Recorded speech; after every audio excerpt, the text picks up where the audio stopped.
रांजाई garden family restaurant, अस्सल चवीचं ठिकाण. आमचा पत्ता सर्व्हिस रोड, भुजबळ वस्ती, वाकड, पिंपरी चिंचवड. उपमुख्यमंत्री अजित पवार यांचा धाकटा मुलगा जय पवार याचा 10 एप्रिलला साखरपुडा पार पडतोय.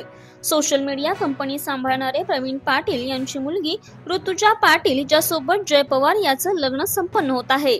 साखरपुडा होण्याआधी जय पवार आणि ऋतुजा पाटीलसह मोदी बागेतील घरी आजोबा शरद पवारांची भेट घेऊन आशीर्वाद घेतला. जय पवार आणि ऋतुजा पाटील यांनी शरद पवारांना साखरपुड्याचं निमंत्रण दिलं. जय पवार यांच्या साखरपुड्याच्या निमित्ताने अजित पवार आणि शरद पवार एकत्र येणार असल्याने या भेटीकडे सर्वांचेच लक्ष लागलेलं आहे. दरम्यान अजित पवारांचे पुत्र जय पवार यांनी शरद पवार यांची 13 मार्च रोजी भेट घेतली. यावेळी शरद पवार यांच्या पत्नी प्रतिभा पवार यांची देखील त्यांनी भेट घेतली. पवार कुटुंबियांच्या या भेटीचे फोटो सुप्रिया सुळे यांनी सोशल मीडियावर शेअर केले आहेत.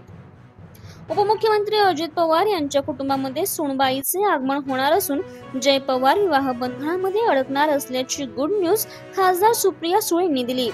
ऋतुजा पाटील पवार घराण्याचे सुनबाई होणार असल्याची बातमी खासदार सुप्रिया सुळे यांनी सोशल मीडियाच्या माध्यमातून शेअर केली. अजित पवार आणि सुनेत्रा पवार यांना पार्थ पवार आणि जय पवार अशी 2 मुले आहेत. कोण आहे ऋतुजा पाटील? जय पवार यांच्या होणाऱ्या पत्नी, पवार कुटुंबियांच्या भावी सुनबाई ऋतुजा पाटील या सोशल मीडिया कंपनी सांभाळणारे साताऱ्यातील फलटणचे प्रवीण पाटील यांच्या कन्या आहेत. ऋतुजा पाटील या उच्च शिक्षित आहेत. जय पवार आणि ऋतुजा पाटील हे गेल्या 5 वर्षापासून एकमेकांना ओळखत आहेत. इंडिया 24 न्यूज एक्सप्रेस मराठी, आपली बातमी, आपला विश्वास, आपला आवाज.